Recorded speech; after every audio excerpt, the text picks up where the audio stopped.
O que é provação e por que nós passamos por isso? Como o próprio nome já fala, a provação é uma prova que Deus faz a nós. São situações que, às vezes, até se nós olharmos de perto, é meio difícil nós não pensarmos que foi planejado por alguém. Mas isso acontece porque, de fato, foi planejado. A provação nos leva, muitas vezes, a lugares mais profundos, onde nós não conseguimos esconder os nossos sentimentos, os nossos pensamentos e todas as nossas dúvidas, todos os nossos medos, todas as nossas preocupações são totalmente despejadas e colocadas em Deus. E é exatamente nesse lugar que nós devemos estar, é exatamente nesse lugar que Ele quer que nós estejamos com as provações. Nós podemos chegar lá por muitos motivos, seja por dúvida, luto, tristeza, raiva, medo e muitos outros sentimentos de situações que acontecem com a gente, que nos levam a questionar e a levar essa nossa dúvida, essa nossa revolta até, porque nós nos revoltamos dentro de nós e nós levamos tudo isso para Deus diretamente. Mas por que Deus faz isso? Por que Ele cria essas situações que nos fazem nos sentir mal? Por que Ele faz isso? Olha, Deus não precisa de provas sobre se nós somos justos ou fiéis de verdade. Afinal de contas, Ele é onisciente. Ele nos conhece mais que nós mesmos. Ele sabe qual vai ser o fim da nossa vida. Então, a prova não é para Ele, e sim para nós. As provações têm como objetivo nos levar a esses ambientes mais profundos, porque Deus quer que nós nos encontremos nesse ambiente onde não há concha para nós nos escondermos, onde toda máscara que nós temos se cai, onde toda casca que nós temos é totalmente perfurada. Nesse nosso processo, nesse nosso estado que nos é levado, nós podemos perceber, e é sim um dos objetivos com as provações, nós conseguimos perceber alguns pecados que são mais profundos em nós mesmos. Alguns pecados que nós não percebemos no nosso dia a dia, na nossa vida normal. Só que ali, nas nossas entranhas, ele existe. E ali, nesse estado que nós temos, onde nós estamos alterados, mas na verdade é exatamente quem nós somos, esse pecado é revelado ali para nós. Mas além disso, também nesse ambiente é onde Deus se revela a nós, porque nós estamos ali sujeitos e necessitados de quem Ele é, e nisso Ele consegue se revelar para nós. Não como se Ele mostrasse uma parte que não existia antes, mas sim uma parte que nós não conhecíamos. Ele faz isso por amor a nós, ele cuida de nós, ele nos corrige.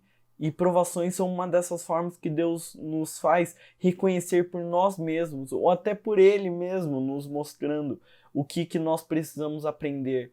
E Ele faz isso como um pai amoroso, que corrige, que ensina e mostra aquilo que nós precisamos aprender e que precisamos mudar.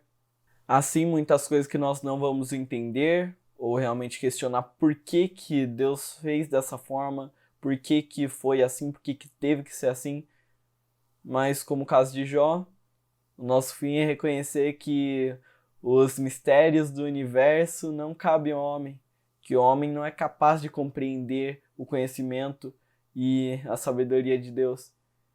Mas nós precisamos reconhecer que todas as coisas foram escolhidas por aquele que é mais sábio do que a própria sabedoria. Daquele que é onisciente, que nos conhece mais do que nós mesmos. E ele sabe que essa era a melhor forma. E ele faz isso com todo o amor e com toda a justiça possível. Mas como que nós passamos por esse ambiente? Como que nós passamos por essa provação? Eu só posso falar que o fim vai ser sempre o mesmo. O lugar vai ser sempre o mesmo.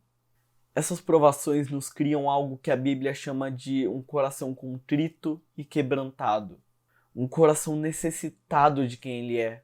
Ou como Davi escreve no Salmo 51, quando ele está pedindo perdão sobre o seu pecado com Deus, ele fala o seguinte, Salmo 51, no verso 17, fala: os sacrifícios que agradam a Deus são um espírito quebrantado, um coração quebrantado e contrito. Ó Deus, não desprezarás.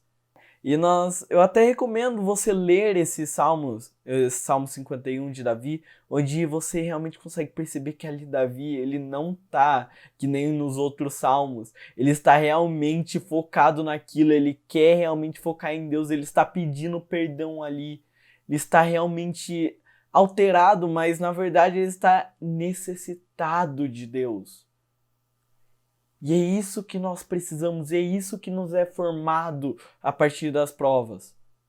Ele quer que nós tenhamos um coração necessitado, um coração daquele que ama aquele que o amou primeiro.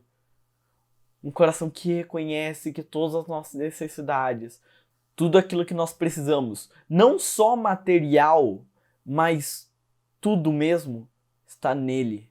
Então, como se passar numa provação, se aprofundando cada vez mais nele, reconhecendo cada vez mais a sua necessidade dele, reconhecendo que a partir dessa situação, o quanto que nós não somos nada comparado a ele, e o quanto que ele é soberano e nós não somos, e mesmo assim ele é tão bom com nós.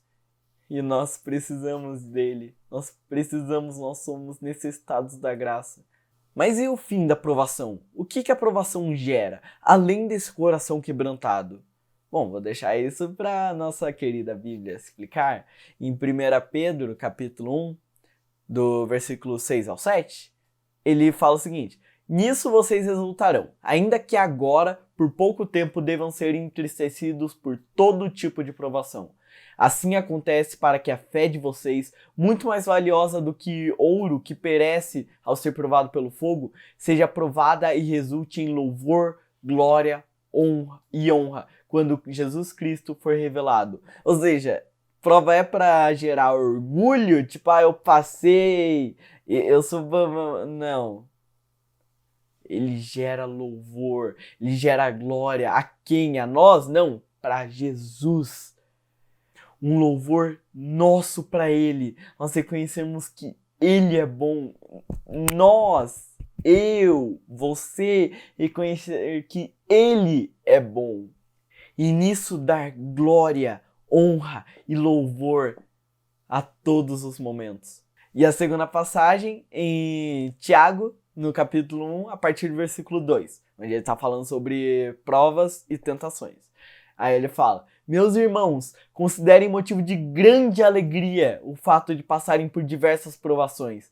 Assim, vocês saberão que a prova da sua fé produz perseverança. No entanto, a perseverança deve ter ação completa, a fim de que vocês sejam maduros e íntegros, sem que lhes falte coisa alguma. E eu não tenho mais nada a adicionar. A prova gera louvor, amor, necessidade, maturidade e integridade. Se você gostou desse vídeo, não esquece de deixar o seu like, se inscreve aqui no canal para você não perder os próximos vídeos. Vou estar aqui toda semana e eu espero te ver mais uma vez. Falou!